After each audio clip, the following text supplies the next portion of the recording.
नारायण दास जी महाराज को मेरा प्रणाम। साथ ही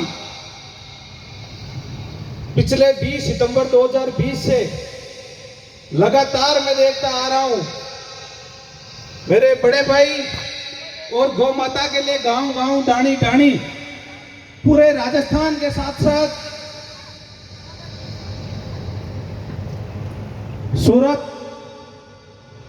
सूरत के सारे जगह, अहमदाबाद, गुजरात, मैं इनके साथ कई बार गया हूं, बाहर भी, हैदराबाद, जहाँ छोटे छोटे कस्बों के अंदर भी भाई ओम जी मुंडल ने भजन संध्या की और भजन संध्या के अंदर गायों के लिए पैसे एकत्रित करके वहाँ की गौशाला को सुपुर्द किया। इसके लिए पहले तो भाई ओम जी मुंडल का मैं बहुत बहुत धन्यवाद देता हूँ कि आपने आपका कीमती समय निकालकर यहाँ की गौ माता के लिए, यहाँ के ग्रामीणों के लिए आपने समय निकालकर हमें टाइम दिया। इसके लिए भाई ओम जी का बहुत बहुत धन्यवाद।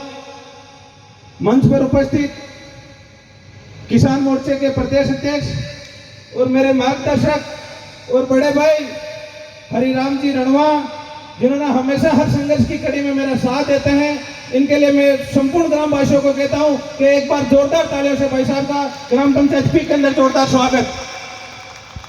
भाई ज्ञानाराम जी रणवा, रामा किशन जी खींचड़, कृपाराम जी, सरपंच साहब कर्नाराम जी और गांव डाणी से पधारे हुए संपूर्ण प्रोफेसर, रियाबड़ी से प्रधान प्रतिनिधि और किसान मोर्चे में मेरे साथी, रियाबड़ी से जिलाध्यक्ष, किसान मोर्चा के नागौर शहर के जिलाध्यक्ष और रियाबड़ी से अभी प्रधान प्रतिनिधि है भाई मदन जी गोरा, और साथ में उपस्थित यहाँ से बनवार जी बिश्नोई, सुरेश जी, जिन्होंने पास में सांवरिया कॉलोनी काटी है, राम निवासी गुजर, भाई मुकेश जी रणवा, पूनाराम जी चोइल, सभी को मेरी तरफ से ग्राम पंचायत भी में आपने आपका कीमती समय निकाल के दिया है। इसके लिए मैं आपको बहुत बहुत धन्यवाद देता हूँ कि संपूर्ण गांव के लोगों के द्वारा, प्रबुद्धजनों के लोगों के द्वारा कि छोटा से पिछले 5 से 7 दिन की मेहनत पे, क्योंकि जिस प्रकार की गौ माता की इस बार चारे की दशा है, जो चारा पिछली साल 2 से 3 रुपए किलो में मिलता था,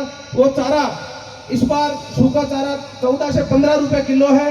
और पूरे नागौर के अंदर सबसे ज्यादा अगर कहीं गायें हैं तो पी की गौशाला के लिए। तो यहाँ अमरचंद जी लोधा ने मेरे से आग्रह किया था कि सरपंच साहब कैसे भी करके ओम जी से टाइम लो, और अपने गांव के गौशाला की स्थिति बहुत खराब है, दयनीय है। इसके लिए मैंने ओम जी से समय लिया और बड़ी विशाल भजन संध्या हुई आज। मुझे पूरा संपूर्ण विश्वास है कि सभी गाँव के लोग, बाहर से आए हुए अतिथियों के द्वारा जिस प्रकार की चारे के अंदर रसाती 15-16 रुपए पर डे, 2 से 3 लाख रुपए का चारा आ रहा है। लगभग वैसा 2800 गायें पी गांव की गौशाला के अंदर है, जो कि नागौर जिले के अंदर किसी भी गौशाला के अंदर नहीं है। सबसे ज्यादा अगर कहीं गायें हैं, कई बार कलेक्टर साहब द्वारा, गोपालन विभाग द्वारा पी की गौशाला को सम्मानित किया है, क्योंकि यहाँ जिस प्रकार की गायों की देखरेख होती है। इसके लिए भाई अमरचंद जी लोधा, इनकी पूरी टीम को बहुत बहुत धन्यवाद देता हूँ।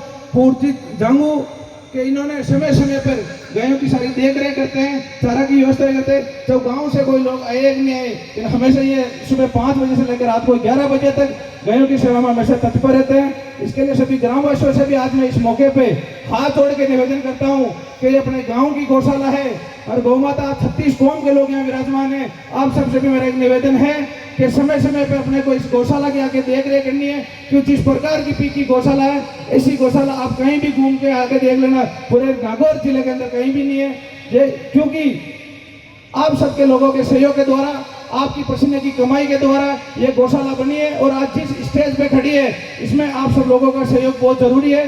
तो मेरा तो आपसे हाथ जोड़ के निवेदन है कि समय समय पर हर 15-20 दिन से मीटिंग होती है, ये हर अमावस के दिन गांव के लोग एकत्रित होते हैं।